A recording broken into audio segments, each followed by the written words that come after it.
Welcome, I'm the Watch Nerd. Before I do flip you right, I do want to announce my Chanel chain giveaway. I'm going to be giving this out to everybody who follows the 4 steps below, and when we hit 1,000 subscribers.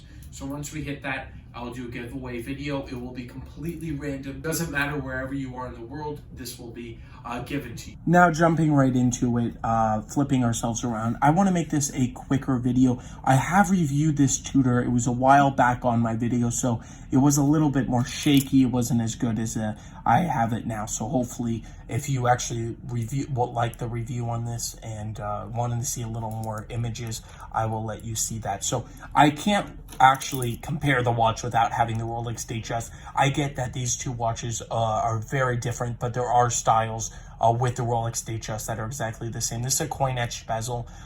In the Rolex Datejust, they have the coin-etched bezel. This one is just a factory fluted, and the dial, there is a dial sunburst exactly like this dial in the Datejust form. Instead of Tudor Monarch, it would say just Rolex and then Datejust. So they're very, very similar. This piece is quartz right away, as you can tell with the second hand and the slimness of it. It is really, really thin. And why I didn't compare it very quickly to the Rolex Datejust is, oyster quartz I should say, is there's very limited made, and I feel like this watch was meant to emulate the Rolex Datejust in the line from the 90s. So this is a 93 right here. This one ran from 1990 to 99. The Rolex oyster quartz Datejust, I know they made oyster quartz until 2001. I have never seen a one from the 90s. Most of them came out in the 70s and 80s for the Datejust line, just in my experience being around it. I know that there must have been some made in the 90s, but I just have not came across it. And I think this was meant to be more of a Datejust. That's why Tudor made it. So Tudor is owned by Rolex at this time. This is after the buyout.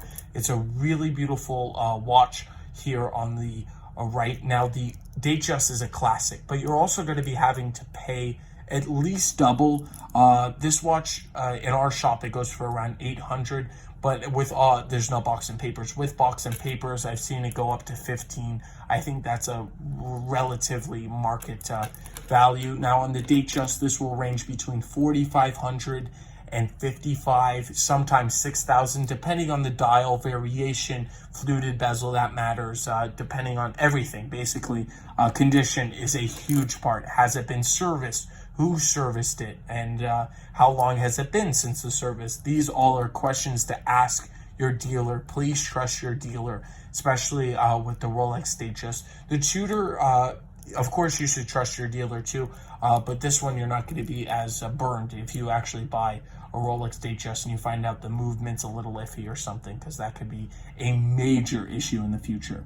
But going back to these two watches, before I get too sidetracked, this is a 35 mil case on the Tudor, 36 with Datejust, very classic, but the Datejust has thicker lugs. It feels more sporty. At the same time, the Monarch is very sporty for what it is, and it's something to think about, because I know a lot of people don't have 4,500 on hand, just burning a hole in their pocket, and it's hard to save up for the Datejust. I believe, and if you buy this watch because you want the Datejust, please save for the Datejust. You will not be satisfied with this watch. But if you like the uniqueness of Tudor, it's not as prestigious. It's not as, it's actually pretty prestigious, but it's not as much as Rolex. And you're not going to get as many, people looking at you with Tudor. They're not going to know unless they're a watch person. So that's why I get the appeal of this. Even if you have the money, sometimes it's just, you don't want all the people looking at it, because sometimes you don't want the attention with the watch. So everything specs out of the way. So it's coin-etched bezel, all 316L stainless steel. The case, the crown, the bezel, the bracelets, everything is. Now the dial is a beautiful array sunburst effect. You get a date window there at the 3 o'clock. Best position for the date window, in my opinion, and index is going all the way around. You get an applied Tudor shield up there. Now the bracelet is all Tudor at this time. Tudor used to make parts, Rolex actually used to make parts with Tudor. And if you look at the old Tudor Submariners, you will see most of them are Rolex. And it is a Tudor clasp there. As you can see, Tudor all there. Now the only part that I can tell with this watch that they share with Rolex is that case back. That is a screw down Rolex case back. So you still have a little bit of Rolex in there, but by this time most of it is independent by Tudor. Of course, nowadays they make the Black Bay line. They make a lot of lines that are, there's no Rolex parts really in there. And the crown, I do have to mention, is signed by Tudor, so it is a signed Tudor crown. Everything except for that case back is Tudor. Some people will like that, some people won't. I personally like that. I think it's cool. By this stage, you're buying a Tudor watch. You're not buying a Rolex. And it is a beautiful one at that.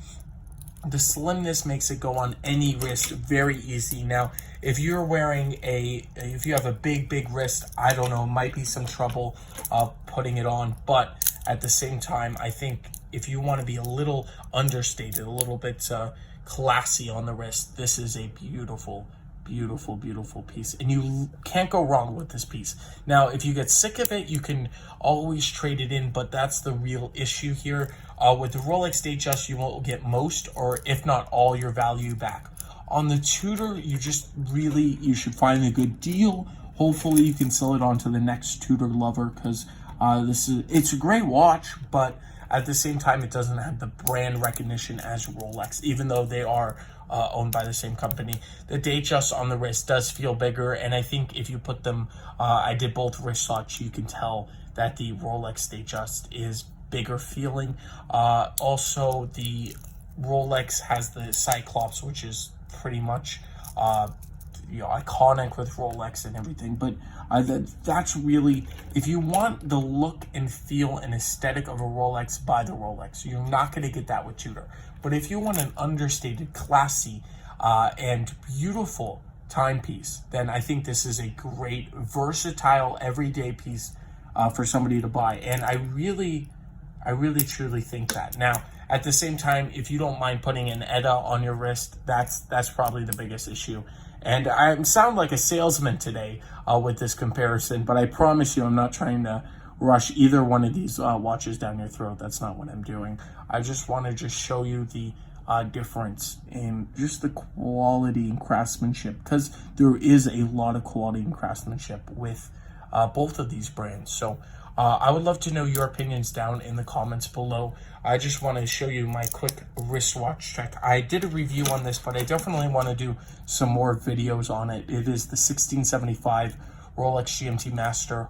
Everything was serviced by Rolex, everything.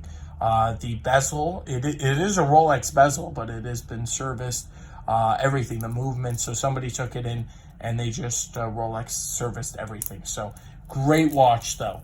If I have to recommend this watch, you can't have fault with the GMT Master 1675. You'll also be paying a lot more than these two pieces, quadruple, sometimes even more than that.